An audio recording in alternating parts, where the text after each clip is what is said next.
ఈ ధ్యానం చేయడం అన్నది ఎవరికైనా చాలా చాలా అవసరం. మనిషిలో మార్పు తీసుకురాగలిగింది ధ్యానం ఒక్కటే.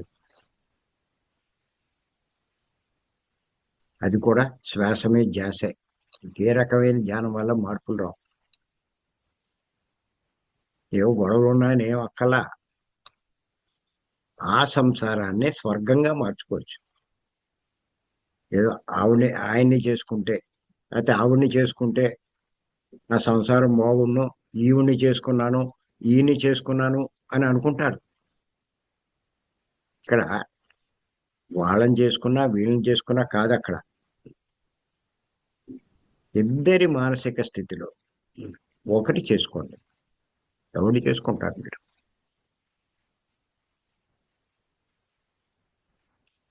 ఇద్దరు కలిసి ధ్యానం చేయండి. 3, 6 3 మాసాలు లేకపోతే 6 మాసాల్లో ఎంత మార్పు వస్తుందో చూసుకోండి మీ జీవితంలో.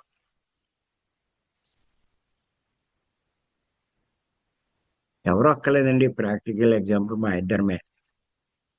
ఇంత స్థితిలో ఉన్న, ఆత్మస్థితిలో ఉన్న ప్రారంభంలో ఈ మార్గంలోకి రాకముందు ఉండేవి, తేడాలు ఉండేవి, గొడవలు ఉండేవి.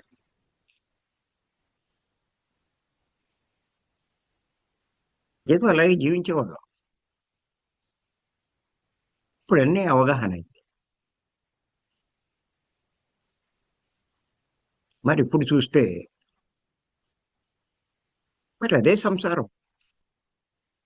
అప్పుడు అన్ని గొడవలు ఉండేవి. ఇప్పుడు ఆ సంసారమే ఒక స్వర్గంలో ఉంది. ఇప్పుడు స్వార్థంతో బతికేవాళ్ళం. ఇప్పుడు లోక కళ్యాణం కోసం, అందరి కోసం బతుకుతున్నాం ఇద్దరం కూడా. మరి చేసే మంచి వల్లే కదా మనకు మంచి జరిగేది. అదే జరుగుతుంది ఇప్పుడు. ఎవరి జీవితమైనా అంతే. ఇతరులకి మంచి చేయడానికి జరిగితే మరి ఆ పరమాత్మ మనకు మంచి చేస్తాడు. చేత నేను కూడా చెప్తూ ఉంటాను, ఉన్నంతలో ఇతరులకి మంచి చేయడానికి ప్రయత్నించండి, ఎంతో కొంత సేవలో పాల్గొనండి అంటూ ఉంటాను నేను. అంతే, అంతకన్నా ఇంకేం కాదు. మనం చేసే పనులను బట్టి ఆటోమేటిక్గా వస్తుందండి మార్పు ప్రతి ఒక్కళ్ళు.